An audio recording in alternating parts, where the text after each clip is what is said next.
नमस्कार दोस्तों, अपराधों की वारदातों की कहानियों में आज की हमारी कहानी 2 साल पुरानी है। एक प्रेम करने वाला प्रेमी और प्रेमिका जो एक दूसरे से प्रेम करते हैं, एक दूसरे से दिल दे बैठे हैं और फिर वो दोनों में इतनी ज़्यादा दुश्मनी हो जाती है कि जब वो प्रेमिका उससे शादी करने का दबाव बनाने लगती है, शादी की बारे में कहती है, तो प्रेमी एक ऐसा जघन्य अपराध कर बैठता है, ऐसा घृणित कार्य कृत्य कर बैठता है जिसकी आप कल्पना भी नहीं कर सकते। आज की कहानी में आप जब सुनेंगे, समझेंगे, तो आपको भी लगेगा कि प्यार प्यार होता है कि आदमी सिर्फ हवस और धोखे और विश्वास का कारण विश्वास में धोखा देता है।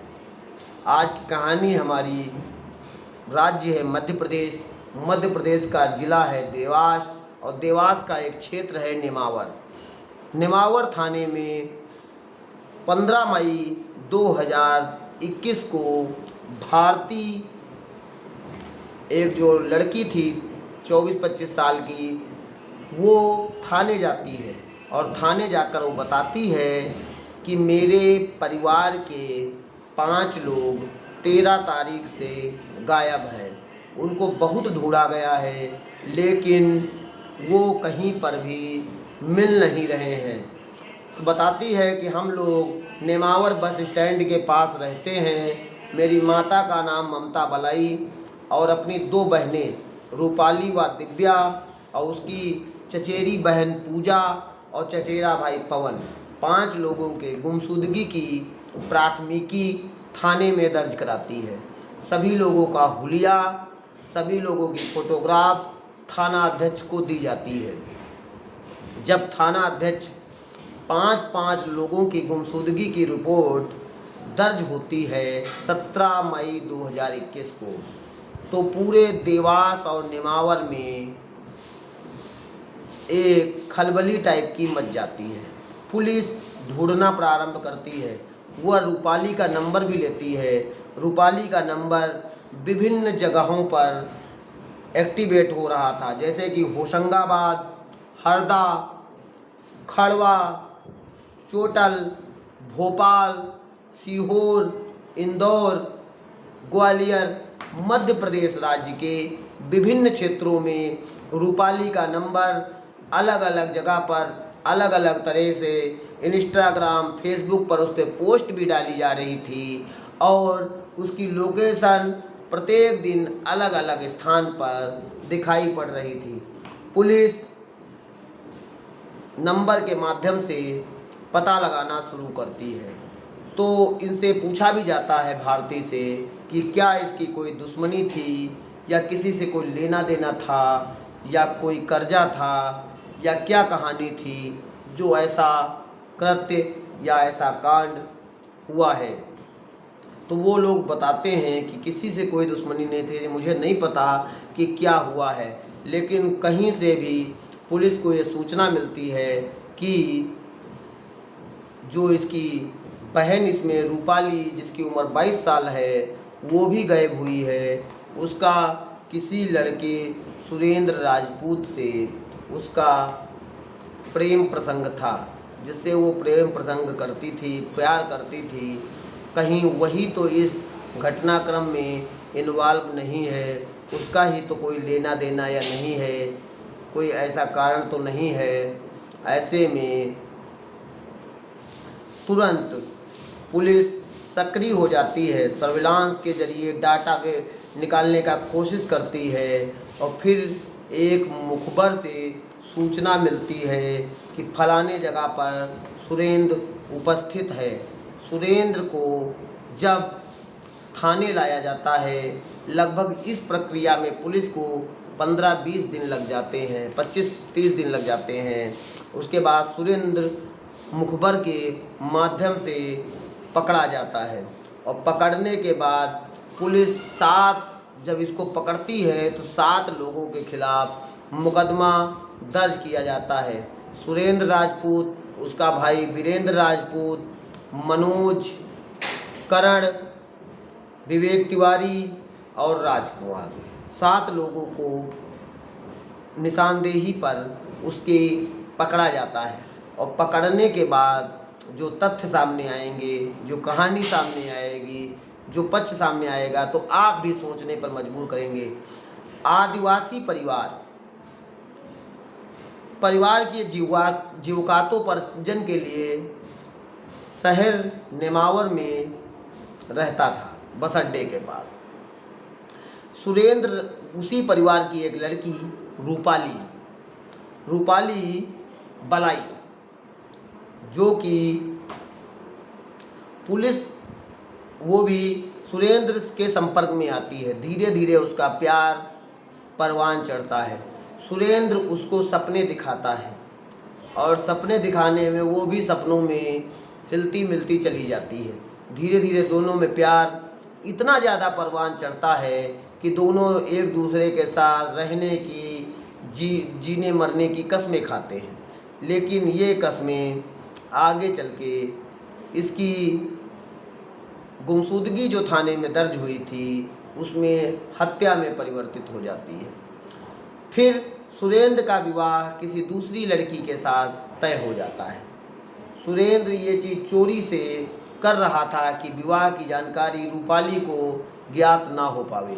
लेकिन ऐसे में रूपाली को जब पता चलता है कि सुरेंद्र किसी लड़की से प्रेम प्रसंग में है और शादी करने जा रहा है, तो वो इसको मना करती है और दबाव बनाती है और ये भी कहती है कि हमारे जो प्रेम प्रसंग की फ़ोटो हैं, मैं इसको वायरल कर दूंगी, मैं दुनिया को बता दूंगी कि तुम मुझसे प्यार करते थे और मुझको धोखा दे रहे हो। ऐसे में सुरेंद्र डर जाता है और डरने के बाद वो उसको रास्ते से हटाने का प्लान बनाता है। लेकिन रास्ते से हटाने में वो एक एक करके इनके पूरे परिवार को ही हटाना चाहता था, जिससे कहीं से किसी को पता न चले। और वो रूपाली को बुलाता है, उसकी माँ को बुलाता है। ये लोग आदिवासी परिवार के लोग थे, जीविकोपार्जन के उद्देश्य से नेमावर में रहते थे। ऐसे में वो सोचता है कि किसी को भी जानकारी ना हो, और ऐसे में ममता बलाई रूपाली के साथ जाती हैं, ये दोनों को ख़त्म कर देता है। उसके बाद उसकी बहन दिव्या को और उसके चचेरे भाई, पहले ये चचेरे भाई के साथ जाती है। फिर ये लोग जब ढूंढने आते हैं तो ये एक एक करके सबको मार देता है। और मारने के बाद वो अपने ही खेत में 12 फीट का एक गहरा गड्ढा खोदता है। उस गड्ढे को आप अगर देखेंगे तो आप भी अंदाज़ा लगाएंगे कि कोई व्यक्ति उसको नहीं खोद सकता है। जिस प्रकार से खोदा गया था ऐसा अंदाज़ा लगाया जा रहा था कि वो जेसीबी से खोदा गया होगा। फिर एक एक करके वो शवों को उसी में डाल देता है और डालने के पश्चात फिर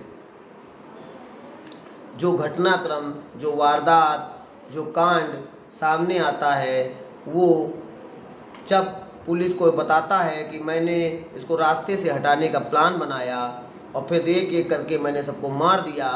फिर पुलिस इसके बताए स्थान पर खुदाई कराती है तो 45 दिन बीत चुके थे। उसके बाद 5 के शवों को निकाला जाता है और इसने उन शव उसी में गल जाएं, किसी को पता न चले, इसलिए नमक के बोरी और यूरिया उन शवों को गलाने में डाल दी थी कि जिससे शवों की कोई पहचान ना हो सके। लेकिन पुलिस की तत्परता, पुलिस का कार्यशैली और इस केस की तफ्तीश पे जल्दबाजी की वजह से, पूरी तत्परता की वजह से केस खुलता है और फिर शवों को निकाला जाता है, उनका पोस्टमार्टम कराया जाता है और उसके बाद शवों को पुनः दफनाया जाता है। और इस केस ने पूरे मध्य प्रदेश में, पूरे देवास में और ख़ासकर नेमावर में बहुत दिन तक के लोगों ने सड़कें जाम कर दी, धरना प्रदर्शन हुआ। क्यों कि 5 लोग एक ही परिवार के गायब हुए थे। उसके बाद उस बिरादरी के, उस संघ के लोगों के, आदिवासी जनजाति के लोगों ने रास्ता बंद कर दिया। बहुत ज़्यादा पुलिस को भी समस्याओं को सामना करना पड़ा। पुलिस के ऊपर सवालिया निशान भी उठे कि पुलिस सही से जांच पड़ताल नहीं कर रही है, सही से अपराधियों को पकड़ नहीं रही है, सही से वो आगे इस केस की तफ्तीश नहीं कर रही है, लेकिन जो उस समय के एसपी डॉक्टर शिवदयाल सिंह और एसपी ग्रामीण शर्मा जी, दोनों लोगों ने वहाँ बहुत सी टीमें में लगाई और बहुत सी टीमें होशंगाबाद, हरदा, खांडवा, चोटल, भोपाल, सीहोर और इंदौर बहुत क्षेत्रों पर बहुत व्यापक तरीके से जांच पड़ताल की गई और जांच पड़ताल के बाद इस केस का पर्दाफाश हो सका। एक प्रेम प्रसंग, जब प्यार से उसका मन भर गया तो परिवार उसको धोखा देकर वो दूसरी शादी करने जा रहा था, जो कि प्रेमिका को पसंद नहीं आया। प्रेमिका ने जब अपने तरीके से दबाव बनाने की कोशिश की तो प्रेमी ने उसको रास्ते से हटाने के लिए इतना बड़ा प्रेम जाल को धोखा देने के लिए इतना बड़ा साजिश रचा कि जिसने भी सुना, जिसने भी समझा, वो सन्न रह गया। जैसा कि आपने इस केस में देखा कि प्रेमिका को ही मारता, लेकिन उसने प्रेमिका के साथ परिवार के 4 सदस्यों को भी मार कर एक साथ उसमें दफना दिया। और इसका साथ देने वाले जो उसके मित्र थे, विवेक तिवारी, राजकुमार, मनोज, करण और कुटकू, उनको भी पुलिस ने गिरफ्तार किया और सुरेंद्र के भाई वीरेंद्र को भी गिरफ्तार किया गया। 7 लोगों के तहत पुलिस ने भारतीय दंड संहिता की धाराओं के अंतर्गत मुकदमा पंजीकृत करते हुए उनको जेल भेज दिया और चार्जशीट फाइल की गई। सारे नमूने, सारे साक्ष्य, सारे तथ्यों को पुलिस संग्रह कर रही है। लेकिन आज की हमारी कहानी उन युवा लड़कियों के लिए भी है और युवा लड़कों के लिए है। अगर आप किसी से प्रेम में हैं, आप किसी के साथ संबंध में हैं, तो अगर किसी के साथ प्रेम करते हैं, संबंध में हैं, तो उसको निभाने का प्रयास करें। अगर नहीं निभा सकते हैं तो प्लीज़ किसी को धोखा मत दें, क्योंकि आदमी तुम्हारे साथ भरोसे के साथ आता है और जब भरोसा टूटता है तो उसे वो तुमको मारना नहीं चाहती थी। वो लड़की भी कहीं ना कहीं अपने सामाजिकता के बचाव के लिए इस प्रकार के कृत्य करना चाहती थी, लेकिन जिस प्रकार उसकी और उसके परिवार की निर्मम हत्या हुई वो सभी को सोचने पर मजबूर करती है। आज की हमारी कहानी में आपने देखा होगा कि 5 लोगों को कितनी निर्मलतापूर्वक तरीके से एक प्रेम के शादी को अपनी करने जा रहा था और एक प्रेमिका ने बस उसको ब्लैकमेल करने का प्रयास किया तो उस प्रेमिका के पूरे परिवार का विनाश हो गया। ऐसे में उसके भाई और उसकी बहन ने जब रिपोर्ट दर्ज कराई तब इस केस का पुलिस की तत्परता के माध्यम से पर्दाफाश हुआ। आप लोग किसी से अगर प्रेम में हैं, अगर धोखा होता है तो या तो उस प्रेमी को भूल जाइए और या तो फिर उसके खिलाफ थाने में जाकर प्राथमिकी दर्ज कराइए। किसी प्रकार का कृत्य, किसी प्रकार की वारदात, किसी प्रकार का कांड न करिए, न करने का सोचिए। और हमारे जितने भी शुभचिंतक हैं, मेरे वीडियो को देखने वाले हैं, मेरे परिवार के सभी लोग हैं, मेरा पूरा भारत ही परिवार है, किसी के साथ पूरा विश्व ही परिवार है, किसी के साथ अप्रिय घटना ना घटे, किसी का साथ कोई वारदात ना घटे, इसी भावना के साथ आज की कहानी यहीं पर विराम देता हूँ और आगे नई कहानी सुनाऊँगा। आज के लिए बस इतना ही। धन्यवाद। जय हिंद, जय भारत।